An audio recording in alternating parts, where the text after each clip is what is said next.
चाहे प्राण चले जाए, चाहे जितना कष्ट दिया जाए, हम अपनी निष्ठा से ना हटे।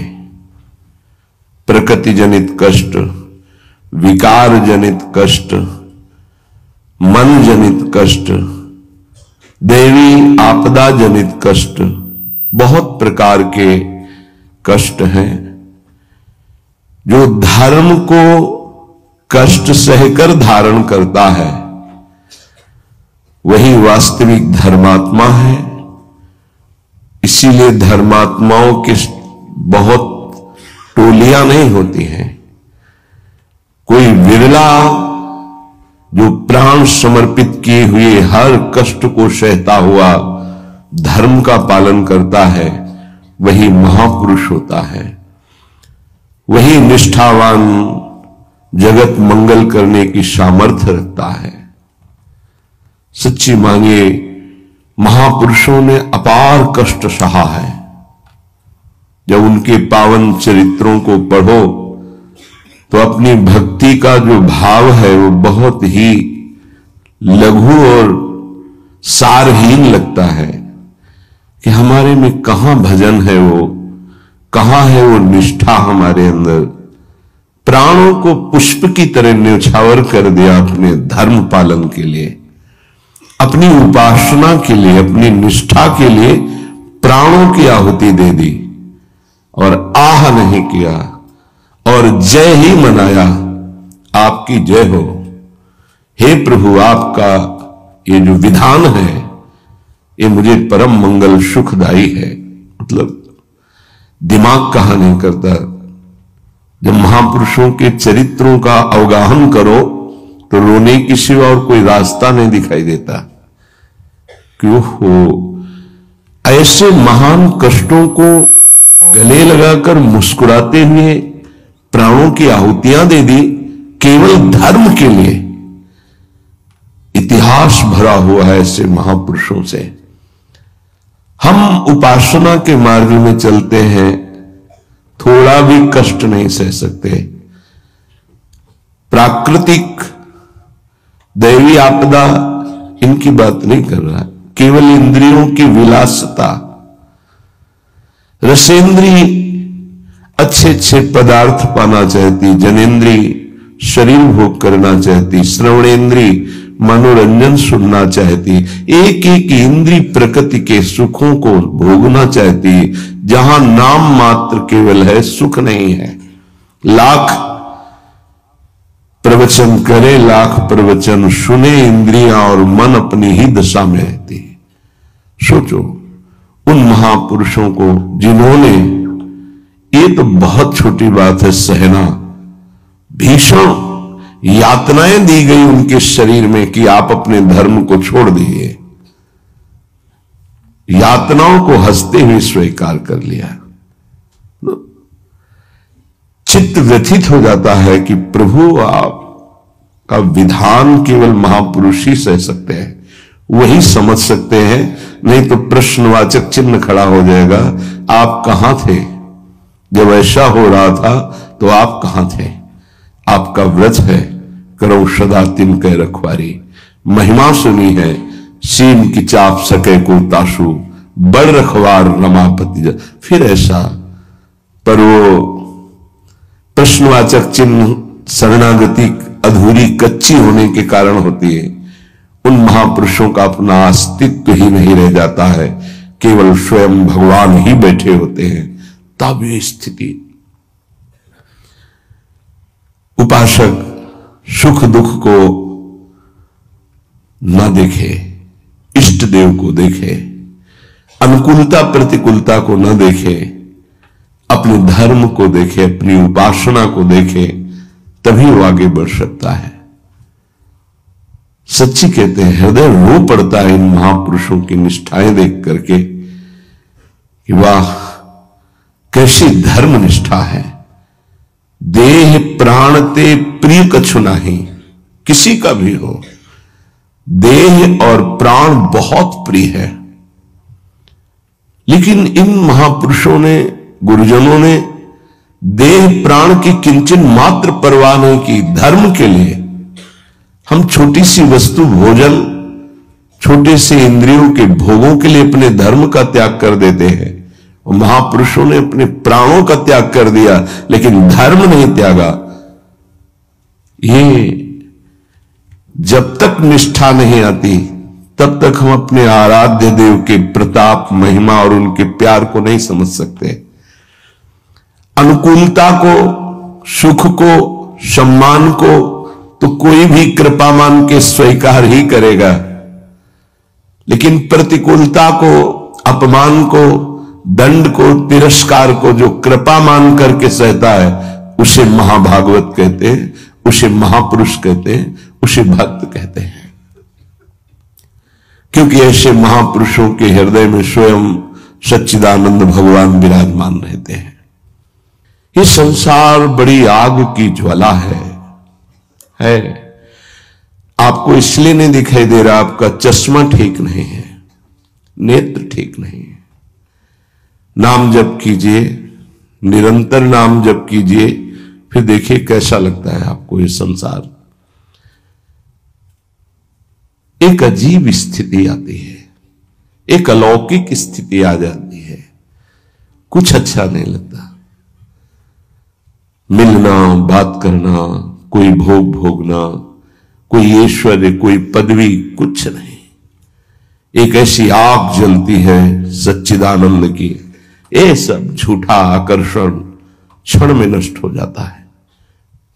अभी हमारी मलिन दृष्टि है तो हमको संसार प्यारा लगता है, असत प्यारा लगता है। संसार में तक 10 दिशों, 10 दिशाओं में, इस संसार में कहीं सुख नहीं है। दुखालयम अशाश्वतम, भगवान कह रहे हैं, महापुरुष कह रहे हैं, हमें सुख दिखाई दे रहा है। हमारी बुद्धि पतित हो चुकी है, मलिन हो चुकी है। ये दावानल संसार, जंगल में जो आग लगती है उसे दावानल कहते हैं। ये भड़क रही है, मैं भी उसकी लपेटों में आ रहा हूं। श्रीपाद कह रहे हैं, क्या कर सकता हूं, असमर्थ हूं। ये हृदय की बात है। हा वृंदारण्य काम क्रोध लोभाद्यति बल बहल व्याल संकीर्ण में तत्। एक काम क्रोध लोभ आदि अनेक बलवान सर्प हैं जो अपनी कुंडली में फंसा करके डस लेते हैं और उनका विष चढ़ जाता है। कुछ तो ऐसे लील ही जाते हैं, अजगर आदि। तो लील जाने का मतलब पूरा जीवन निकल गया काम चेष्टा करते हुए, समझ ही नहीं पाए। पूरा जीवन निकल गया लोभ धन की प्राप्ति के लिए, समझ ही नहीं पाए। सुखी वही है जिसने भगवान नाम का निरंतर स्मरण प्रारंभ कर दिया। वो सुखी, वो बेचारा। तुम्हें लगता है वो सुखी, बेचारा है। थोड़ी देर अगर उसके मन में अपने मन को मिला के देखो तो पता चलेगा उसका मन कितना जल रहा है, कितना दुखी है, कितना वासनाओं से गंदा हो चुका है। और शरीर छूटेगा तो बैंक बैलेंस यही रहेगा, वो गंदगी ढो के अगले जन्म में भोगेगा जाके। माने ये असमर्थता का सूचक है। वृंदारण्य किम कुर्मः, मैं क्या करूं, कुत्र यामो, कहां जाऊं, आपकी शरण ले लिया हूं।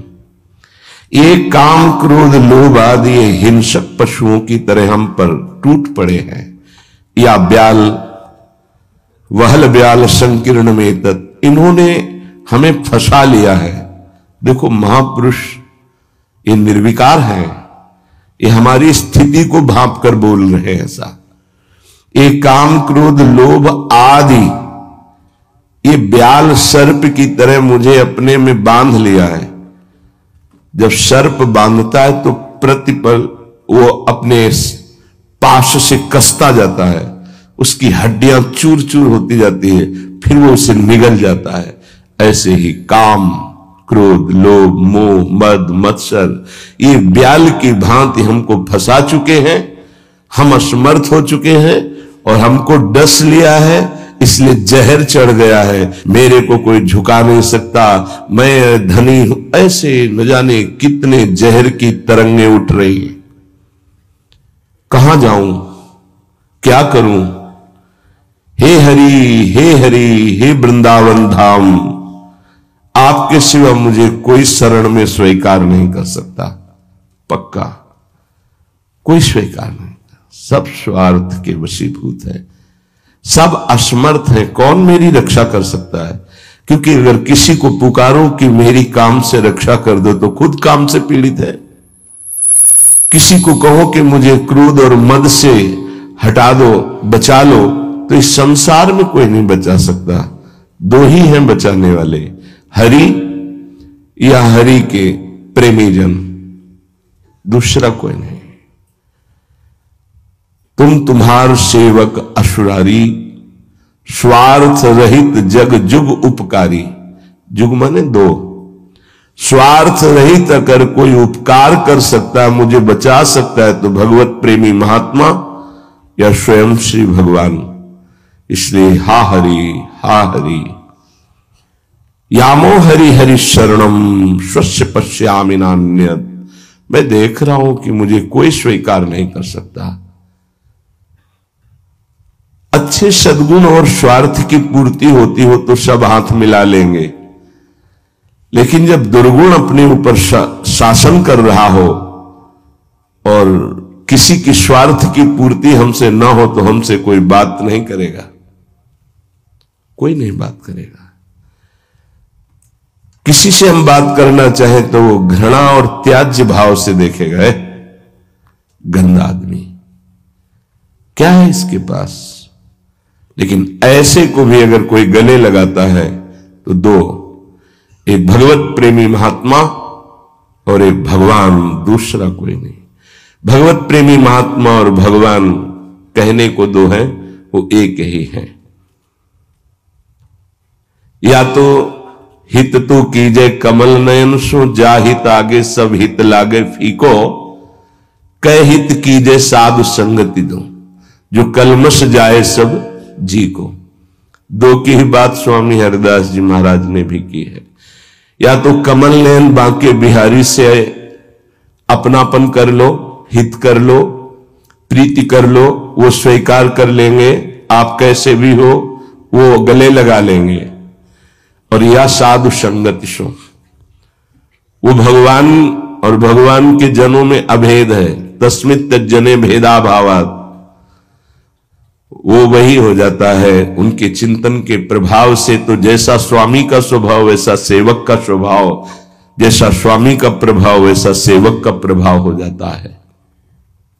हरि और हरि प्रेमी संत जन, ये दो ही हैं जो शरण में स्वीकार करके महापापी को भी परम पद में आरूढ़ कर देते हैं। इसलिए हे वृंदावन धाम, आपसे प्रार्थना करता हूं, आप मुझे स्वीकार कर लीजिए और भगवत प्रेमी महात्माओं का संग दीजिए। धन्य है वो, प्रशंसनीय है जिन्होंने आपकी कृपा प्राप्त कर ली है। वृंदावन की कृपा रसिक संग सुखकारी, पक्का समझना। श्रीधाम वृंदावन श्री लाडली जी की कृपा से आना होता है और धाम की कृपा से भगवत प्रेमी महात्मा का संग मिलता है। ये धाम के शरणागत जितने प्रेमी जन हैं, धाम कृपा न करे तो पास से निकल जाएंगे, आप जान भी नहीं पाओगे। जब धाम कृपा करता है तो प्रकाशित कर देता है। जिसका कल्याण करवाना होता है उसके सामने उसका वैभव, उसका प्रभाव, जिससे उसकी श्रद्धा और विश्वास दृढ़ होकर उनके चरणों में समर्पित हो जाए।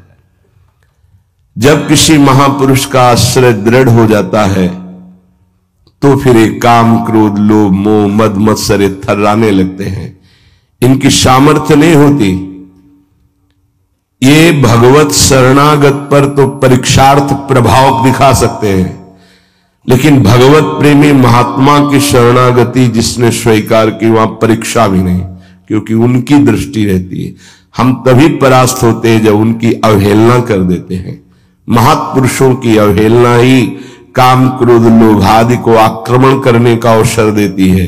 यदि हम महापुरुषों के अधीन वृत्ति रखें तो काम क्रोध आदि की वृत्ति का प्रवेश भी नहीं हो सकता। बड़ी सामर्थ्य है भगवत प्रेमी महात्माओं के सानिध्य में, सच्ची बात मानना। क्योंकि अनंत महिमा युक्त प्रभु का नाम, प्रभु के चरणारविंद का आश्रय दृढ़ होता ही उन्हीं से है। भजन न होई संग बिन भजन बिना नहीं प्रेम। ये जो प्रेम मूल यह नाम है, प्रेमी रसिक जपत यह नाम, प्रेम मगन निज बन विश्राम, श्री हरिवंश जहां रहे। ये प्रेम का मूल नाम मिलता ही प्रेमी महाभागवतों से है और उसका प्रभाव प्रेमी बना ही देता है, निर्विकार बना ही देता है।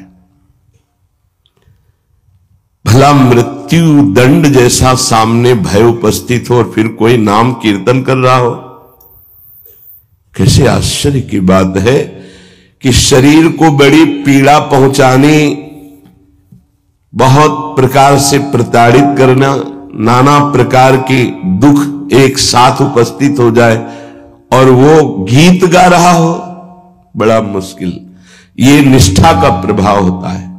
नाम जिसके हृदय में गुरुदेव प्रदत्त नाम प्रकाश कर दिया,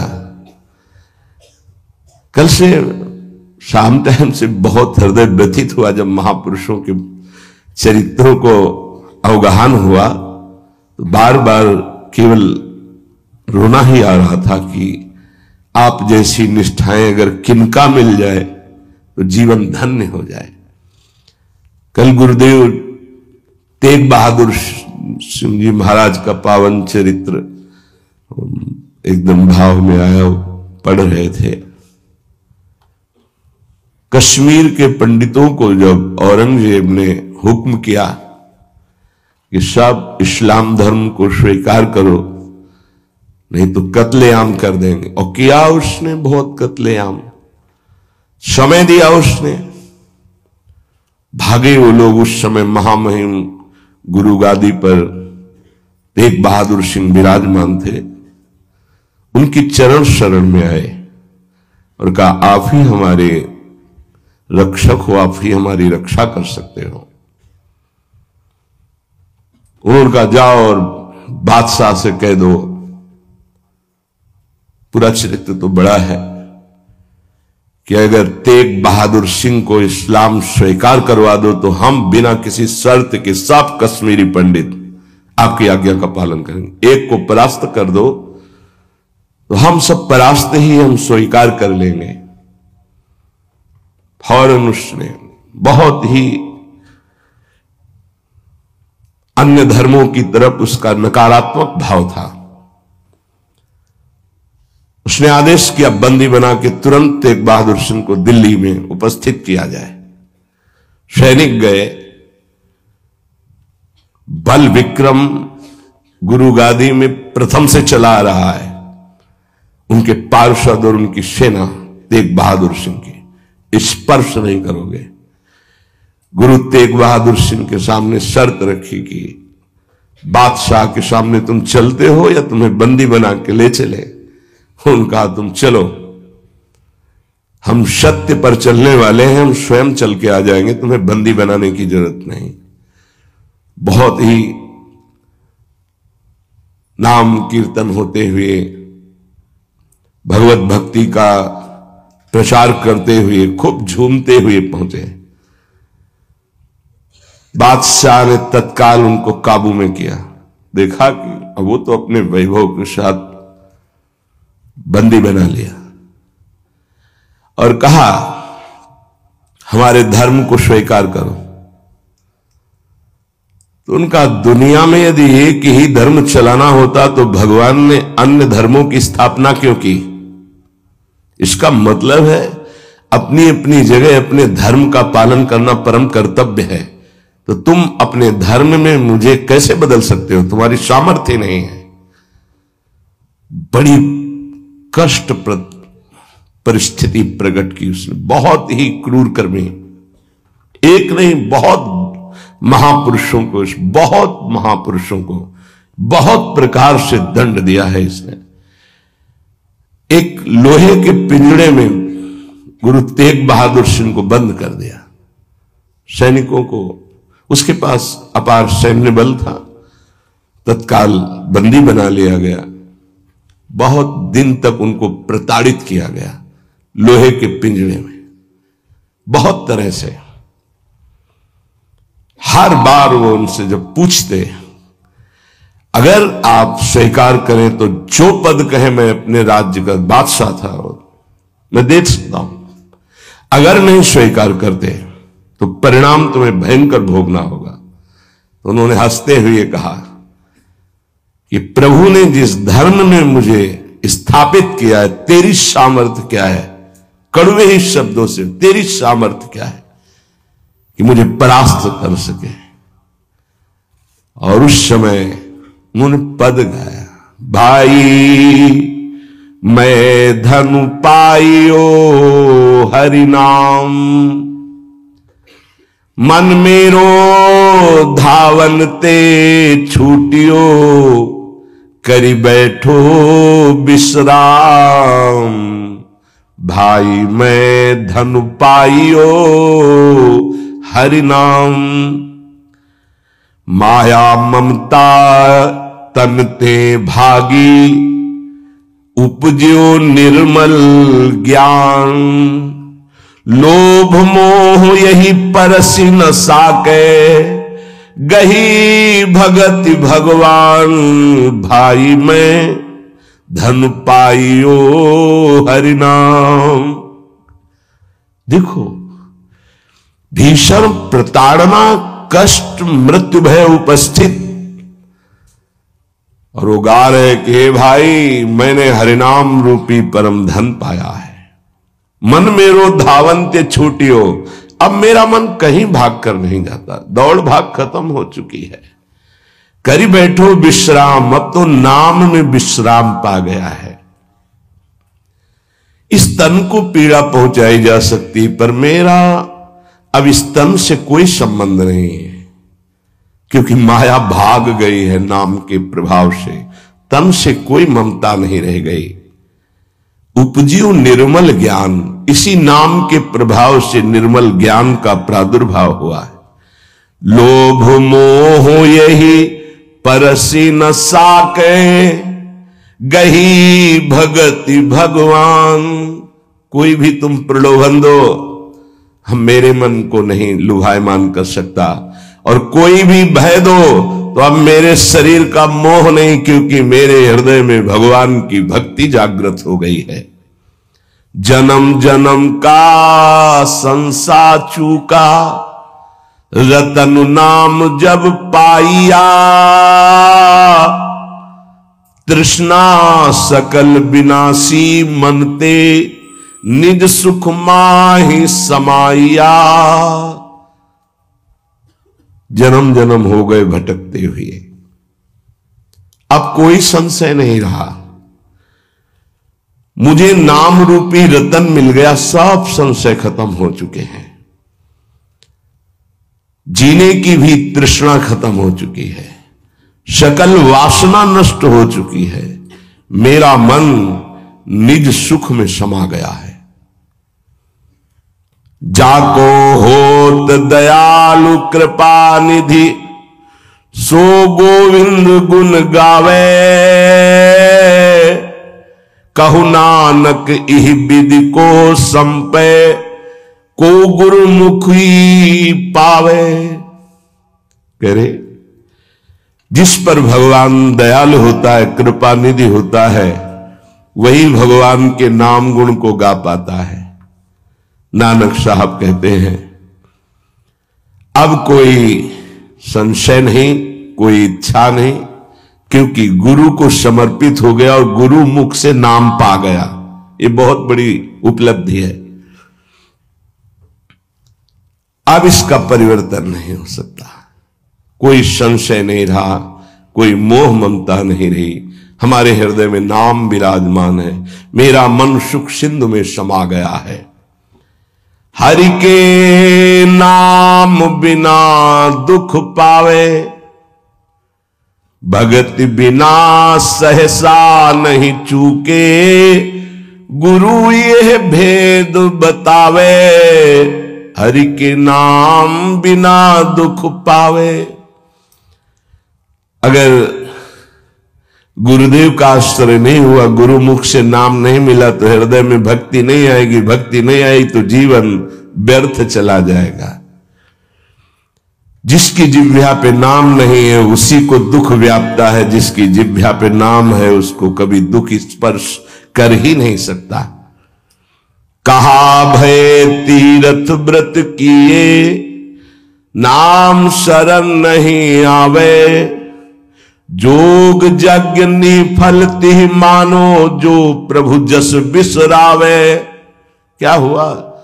आपने तीर्थ कर लिया, तपस्या कर लिया, दान कर लिया, लेकिन तुम नाम की शरण में नहीं हुए, नाम नहीं जप किया, भगवान के यश नहीं गाए, तो जोग यज्ञ तीर्थ याटन सब बेकार हो गया। मान मोह दोनों को परिहरी, गोविंद के गुण गावे, कहु नानक विधि को प्राणी, जीवन मुकुट कहावे। जो निरंतर नाम जप करता है, भगवान का यश गाता है, नानक साहब कहते हैं वो जीवन मुक्त महापुरुष होता है। ये भारी दुख की परिस्थिति में आनंद मगन होकर, तिहि नर जन्म अकारत खोया, इहि राखो मन माही, तीरथ करत बिरत पुनि राखे, नहीं मनुआ बस जाए। अगर नाम जप नहीं चल रहा, गुरु शरण में नहीं, तो और सब करके देख लो, मन को वश में नहीं कर सकते हो। निफल धर्म ताहि तुम मानो, साच कहत मैं या को, तीरथ करे बिरत पुनि राखे, नहीं मनुआ बस जाको। मान लो मेरी बात, तुम्हारा तीर्थ, तुम्हारा वैराग्य, तुम्हारा सब धर्म कर्म व्यर्थ माना जाएगा यदि गुरु कृपा नहीं हुई, तो तुम्हारा मन वश में नहीं होगा, मन नाम में नहीं लगेगा। जैसे पाहन जल मही राखी, भेदे नहीं ती पानी, तैसे ही तुम ताहि पिछानो, भगतहीन जो प्राणी। जो गुरु की शरण में नहीं आया उसका हृदय पत्थर जैसा कठोर होता है, चाहे जितना पानी डालो पसीजेगा नहीं, वो द्रवित नहीं होगा पत्थर। ऐसे ही अगर गुरु की शरण में नहीं आया तो हृदय उसका मलिन बना रहता है। जिसके हृदय में भक्ति नहीं जागृत हुई गुरु चरणों की, वो व्यर्थ जीवन है, मृत जीवन है। कलि में मुकुति नाम ते पावत, गुरु ही भेद बतावे, कहु नानक सोई नर गुरुआ, जो प्रभु के गुण गावे। वही गुरु का है जो प्रभु का नाम और प्रभु का जस निरंतर गाता रहता है। बड़ा उनके ऊपर जुल्म किया, भारी पीड़ा पहुंचाई गुरु तेग बहादुर सिंह के ऊपर। उन्होंने कहा कि मैं अपना धर्म कभी नहीं छोड़ सकता, जितना चाहे तू पीड़ा दे दे, और डर उस परमात्मा से, जुल्म मत कर। लेकिन वो तो क्रूर कर्मी, वो गुस्से से लाल हो गया, बहुत तरह से पुनः पीड़ा पहुंचाई। इसमें तो सारांश में बता, बहुत पीड़ा पहुंचाई, बहुत डराया, लेकिन वो पर्वत के समान अटल रहे। बस जो जीवन में है वो भगवान का नाम और भगवान का गुण है। लोहे के पिंजड़े में बहुत दिन तक बंद रखा, प्रताड़ना दी, कुछ भी खान पान नहीं। जब देख लिया हार गया कि किसी भी तरह टूटने वाले नहीं, तो संवत 1732 विक्रम का दिन था, मार्गशीर्ष महीना। उनको पिंजड़े से निकलवाया और कहा तुम्हारी इच्छा क्या है अंतिम। उन्होंने स्नान की इच्छा जागृत की और एक बट वृक्ष था उसके नीचे बैठे और गुरु साहब का ध्यान करते हुए, जपुजी नाम का उनके यहां उसका पाठ किया और ध्यानस्थ हो गए। उसी समय सैयद आदम शाह नाम के उन्हीं के पार्षद ने, जो औरंगजेब था, गर्दन उतार दी। इन महापुरुषों ने या और भी धर्मावलंबी महापुरुषों ने बहुत कष्ट सहे। सोचो जरा, अगर ऐसी थोड़ी सी भी बात प्रतिकूल हो जाती है तो भगवान पे संशय कर लेते हो। जरा इन गुरु साहब महापुरुषों की बात जरा ध्यान देकर देखो। अपने धर्म को नहीं त्यागा, भयानक पीड़ा पाई। ऐसे चमड़ी सहित बाल नोचवा लिए गए, तप्त कड़ाहे पे बैठाल कर ऊपर से जलती हुई तप्त बालू डाली गई, कीले ठोक दी गई, घाव के घाव अंगों में कर दिए गए। कभी आह नहीं, अपने धर्म से नहीं टूटे। बीच से आरा चौराहे पर खड़े होकर के चलवा दिया गया, आरा चलवा दिया, आराम आराम से, थोड़ा थोड़ा ऐसे रोक रोक करके।